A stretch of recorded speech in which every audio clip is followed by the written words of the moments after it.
I'll be honest with you.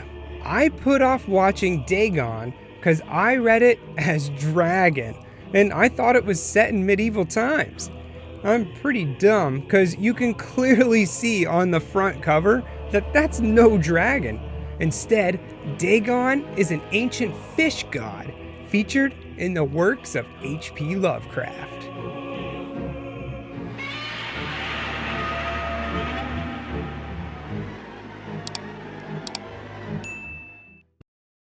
Some guy's out diving in the clearest ocean I've ever seen. He finds a huge opening, obviously man-made, and dives on in to see that it's made of gold. That's when this chick, who's just chilling there, comes out of nowhere and attacks him. What's going on? Oh, it's the old open a movie with a dream sequence bit. I've never seen that one before. Well, it turns out that this guy's name is Paul, and as soon as he wakes up, he takes some medicine for a stomach ulcer he has. That's my stomach. Paul's some rich stock nerd. I'm not really sure what he does, but it doesn't matter. He's on this boat off the coast of Spain with his girlfriend Barbara and his investor, Howard and Vicky. Barbara's had about all she can stand of Paul's work, telling him to focus on the beautiful things in life, and she throws his laptop into the sea. They fight a bit, but they have bigger problems to worry about, as a storm's coming in fast. The boat hits rough waters and crashes into some rocks. Everyone's fine but Vicky, who got her leg pinned and is now stuck in the cabin while water rushes in. Paul and Barb decide to load up in the life raft and head into the small port town, while Howard stays with his wife. Once on shore, Paul and Barbara see no one, but they do hear singing coming from the church, which is quite eerie. As soon as they knock on the door, the singing stops. Inside, they find only the priest. We need the police. They take him to go see the boat, and luckily, there's some fishermen coming in who agree to take Paul to find his friends, while Barb stays in town to call the police. As she walks through the village, she catches glimpses of the locals, who are all pale weirdos. Being a beach town, shouldn't everyone be tan and beautiful? Barb makes it to the hotel with a very talkative receptionist. Es una emergencia.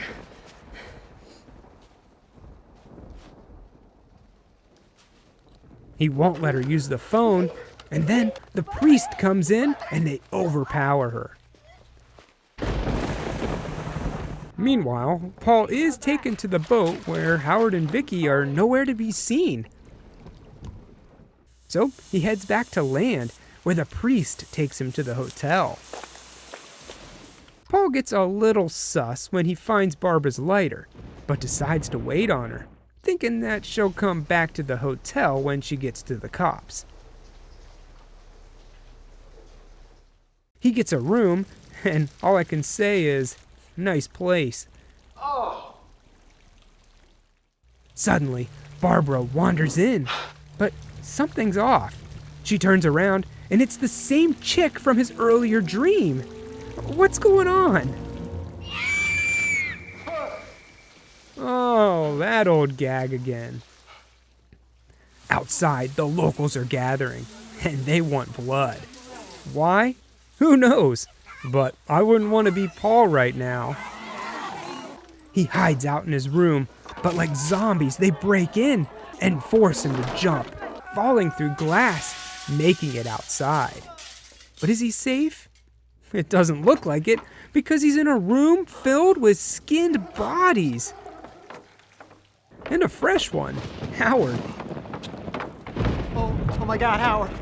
The villagers come in after him, but thinking fast, he uses Barbara's lighter to start a fire and make his escape. After running around for a while, he finds someone who seems to be somewhat normal.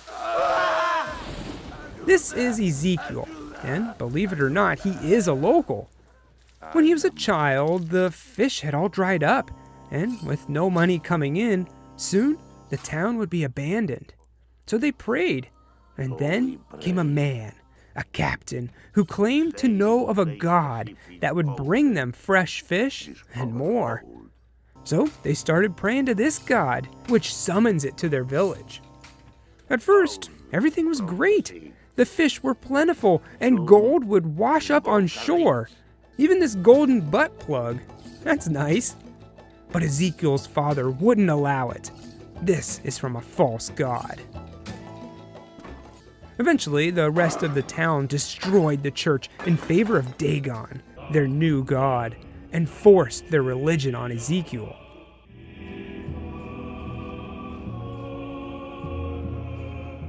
That all makes sense, but what happened to the locals? Well, seeing how Dagon is from the sea, his followers are turning into fish people.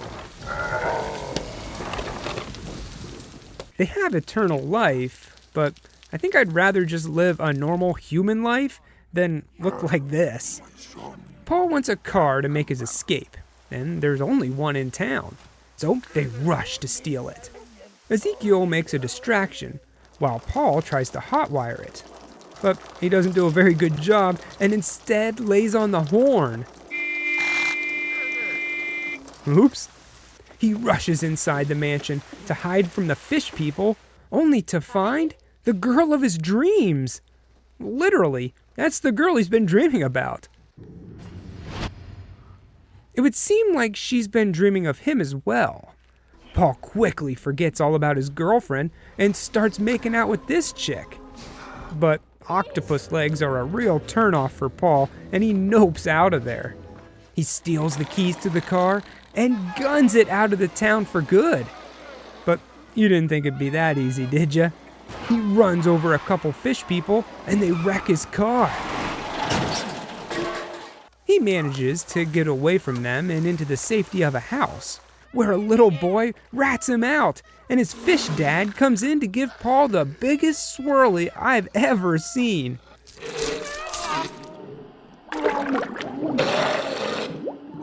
Paul thinks fast, taking out his attacker, only to run outside and get caught in a net.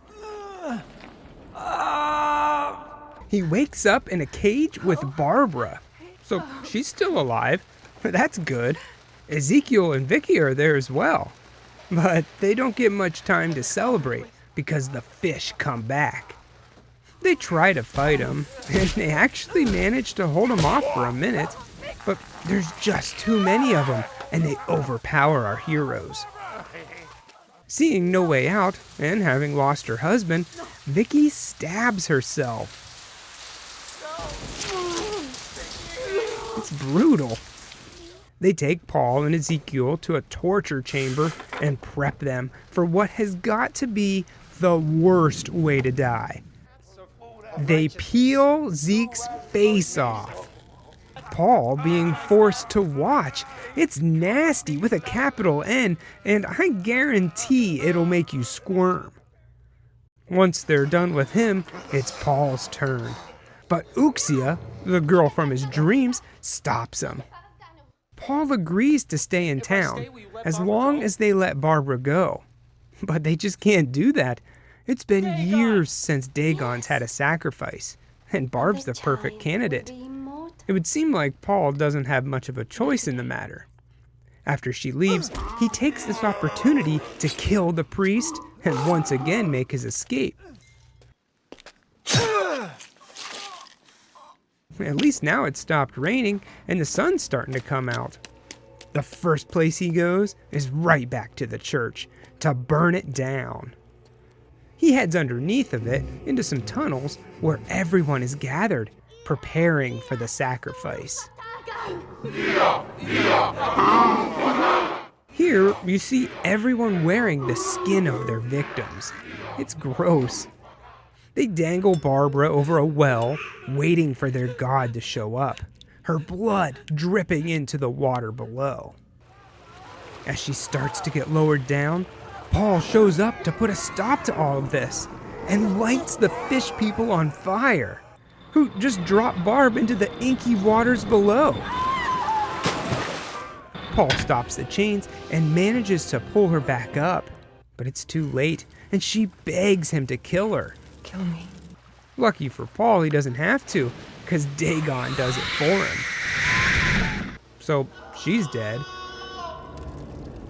The remaining villagers attack, but Uxia stops them and shows them his stomach.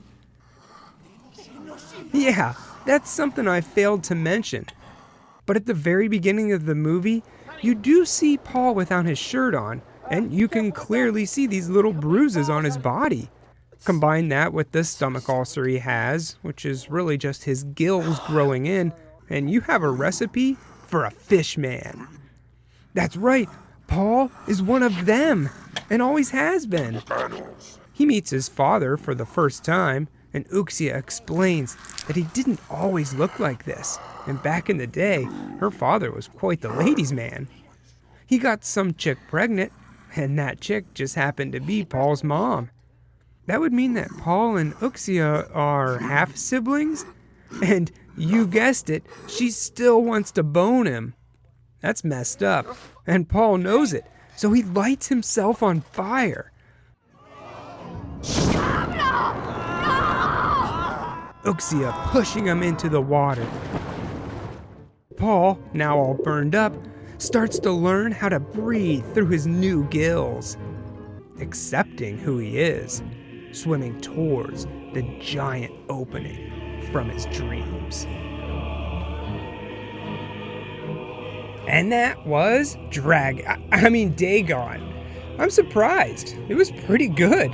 The original story took place in New England. Here it's in Spain, which is fine. I think Europe actually kind of fits the storyline a little bit better in this case. The only problem is everyone is so hard to understand, especially Ezekiel. This is the part of the movie where he's explaining the history of the town. It's pretty important to know, don't you think? Priests say no, but Capitan say he bring great God Dagon to invoke. That being said, the fish people's voice was done really well. It's creepy, yet kind of funny at the same time. And talk about perfect casting with Uxia.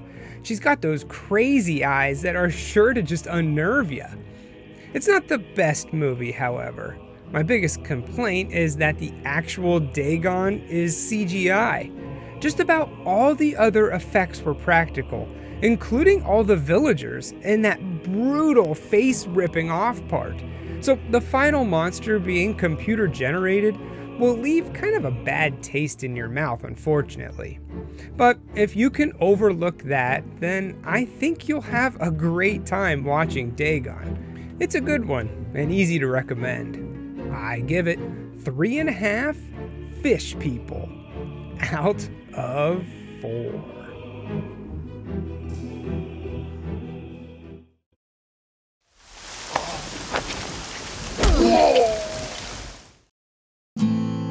I swallow the lake, feel the water enter my lungs.